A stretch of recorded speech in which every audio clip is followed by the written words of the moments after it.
Halo semuanya, selamat datang kembali di pembahasan tentang edukasi gangguan kepribadian narsistik.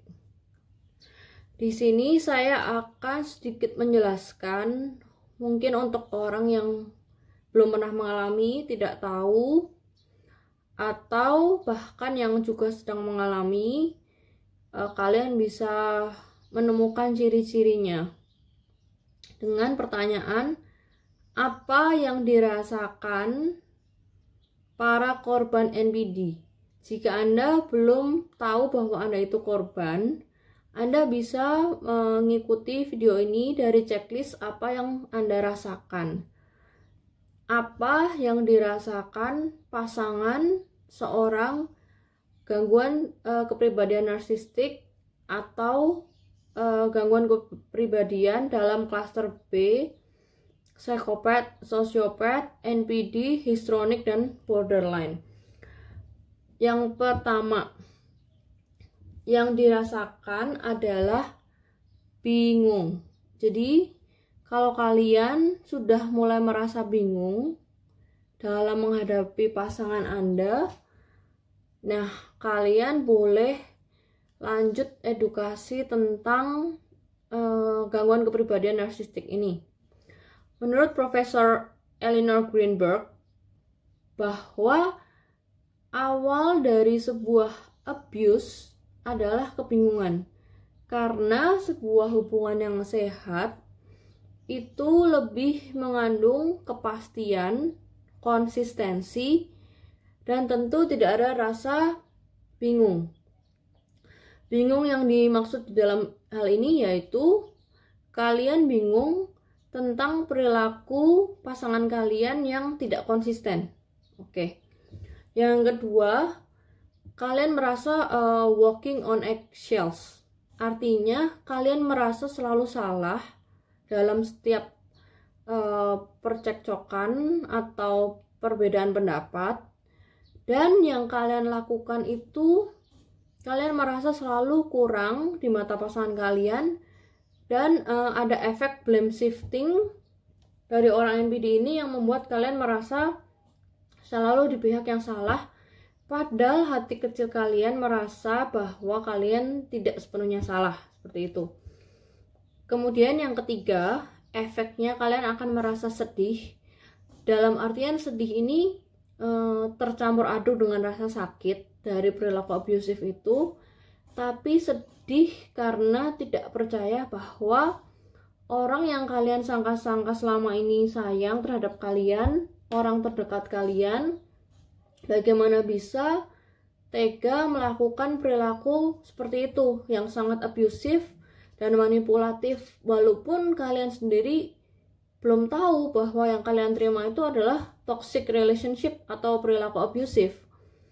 Yang keempat, kalian akan merasa kaget karena mungkin sebelumnya kalian tidak pernah menemui orang dengan perilaku seperti ini, sehingga saya sendiri, menurut pengalaman saya pribadi, saya sungguh kaget bagaimana bisa ada manusia yang memiliki perilaku seperti itu. Karena pada dasarnya sifat manusia yang utama yaitu empatetik atau memiliki perasaan empati dan bisa memposisikan diri pada posisi orang lain, sehingga untuk melakukan perilaku yang sangat abusif dan menyakitkan, seorang manusia normal bisa cenderung berhenti untuk melakukan hal yang menurut dia berlebihan atau terlalu menyakitkan, sehingga pasangan korban NPD ini akan merasa kaget dan juga kehilangan kepercayaan terhadap kebaikan humanisme secara general, karena dia sendiri awalnya percaya bahwa tidak mungkin ada orang yang setega itu. Oke.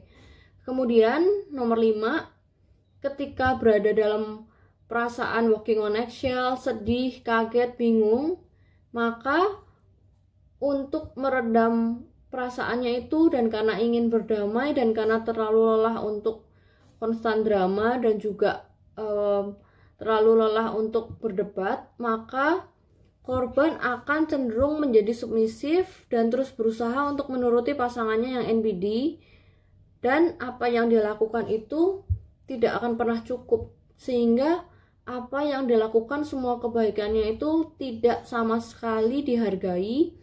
Bahkan seorang NPD ini bisa dibilang zero gratitude ya. Zero gratitude itu artinya sebaik apapun kalian melakukan kebaikan, di mata seorang NPD itu hanya berlaku pada saat dia merasakan bantuan atau pemberian dari kalian. Setelah masa itu lewat, semuanya itu seakan-akan tidak pernah terjadi. Kemudian yang nomor 6, korban NPD akan merasa menderita karena sakit, dan menderita dalam hari ini adalah merasa bahwa secara kognitif dia sudah tahu bahwa pasangannya ini abusive atau sering menyakiti atau sering tidak konsisten. Tapi kenapa menderita? Karena dia itu tidak bisa lepas. Nah, mengapa pasangan yang abusive udah tahu jelas tapi sulit untuk lepas dan justru cenderung malah tambah submisif, tambah berusaha. Nah, karena mereka banyak mensalahartikan antara bertahan dalam kesakitan itu cinta yang luar biasa. Ini merupakan konsep yang membunuh korban dalam pemikiran korban, karena dia berpikiran bahwa dengan mencintai, terus bertahan dalam kesakitan, dan terus menerima perilaku abusifnya itu, terus memaafkan, dia berharap sebuah keajaiban pasangan NPD-nya ini akan berubah. Nah, konsep pemikiran ini adalah konsep yang akan membunuh para korbannya, karena akan menjadi korban abusif terus-menerus selama bertahun-tahun, bahkan bisa tidak pernah sembuh seumur hidupnya. Penyebabnya adalah yang disebut dengan istilah trauma bond atau Stockholm Syndrome, yaitu nomor 7, kombinasi kortisol dan oksitosin yang terus-menerus membuat pikiran selalu dalam kondisi high alert. Artinya, dia tidak pernah merasa damai dan tenang. Ketika dia merasa down, sedih, menderita, kemudian pasangan NPD ini tidak mendekatinya atau menghubunginya, seakan-akan semua itu tidak ada apa-apa dan tidak pernah terjadi. Nah, dia akan sedikit lega dan rilis.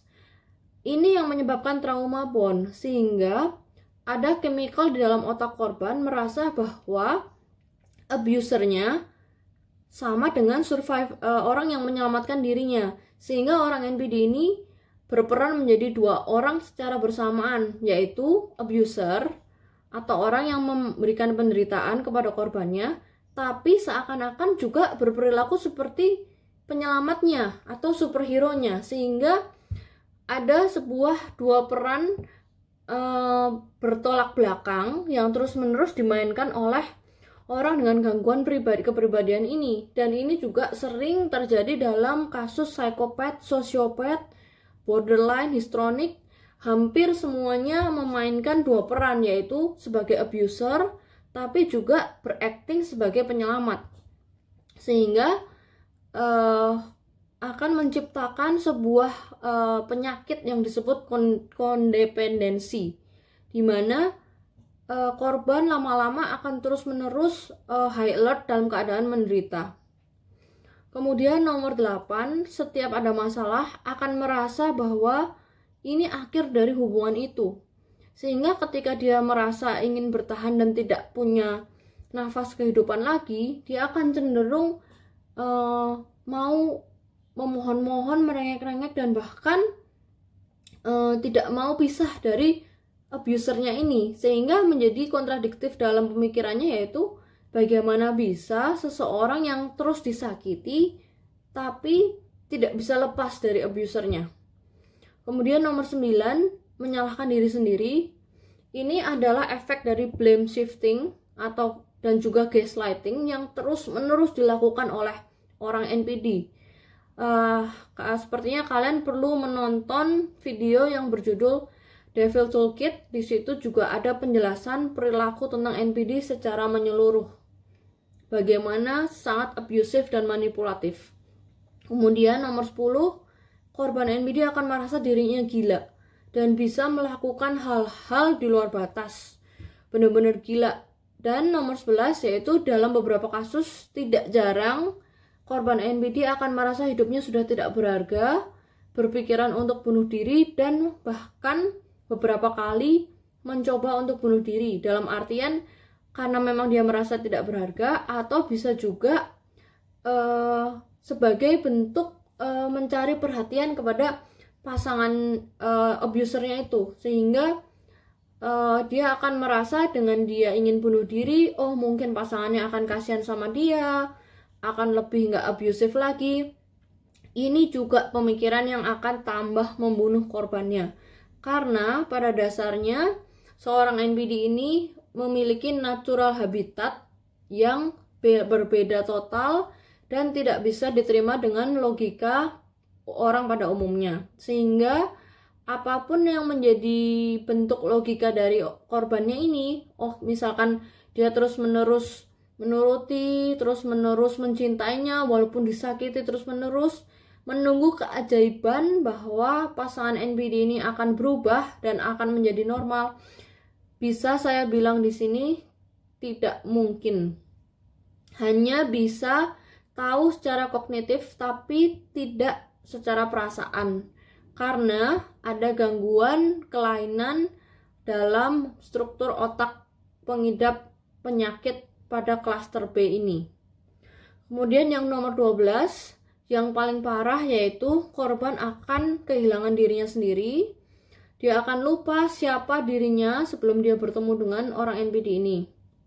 Kemudian nomor 13, akibatnya penyakit gangguan mental ini tidak hanya ada pada orang NPD itu sendiri, tapi korbannya akan mengidap penyakit juga yang disebut dengan PTSD, Post Trauma Syndrome Disorder. Artinya PTSD ini akan membuat korbannya tidak bisa berfungsi normal kembali. Ketika korbannya sudah mengalami PTSD ini, dia bahkan tidak tahu kapan itu mulai terjadi, karena semua perilaku abusif ini terjadi perlahan-lahan tanpa sadar, diselingi dengan adanya Stockholm Syndrome dan trauma bond tadi, sehingga korban ini akan benar-benar down dan benar-benar kehilangan dirinya sampai mengidap PTSD itu sendiri. Kira-kira ini adalah poin-poin 13 poin yang dirasakan korban dari gangguan personality cluster B, dimana mungkin bagi orang yang tidak tahu tentang edukasi ini akan dengan mudah berkata bahwa kalau misalkan pacar kita atau pasangan kita abusif, ya udah tinggalin aja.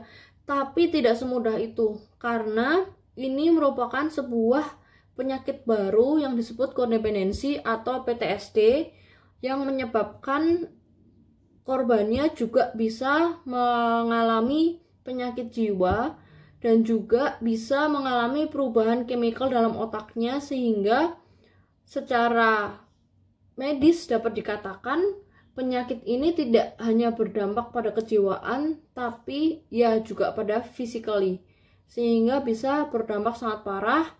Dan tidak jarang korban NPD ini merasa dirinya tidak berharga dan juga ingin bunuh diri. Sekian untuk pertanyaan ini, apa yang dirasakan para korban NPD. Jika kalian ada 1 atau 2 poin merasa seperti itu, sebaiknya sekalian perdalam edukasi tentang NPD ini, karena satu-satunya jalan untuk lepas dan benar-benar survive healing yaitu melalui edukasi dan juga komitmen dari diri kalian sendiri. Di sini saya akan terus membantu untuk memberikan informasi tentang NPD ini, di mana mungkin beberapa informasi hanya tersedia di luar negeri. Saya akan membantu menjelaskan supaya lebih mudah untuk dimengerti. Terima kasih.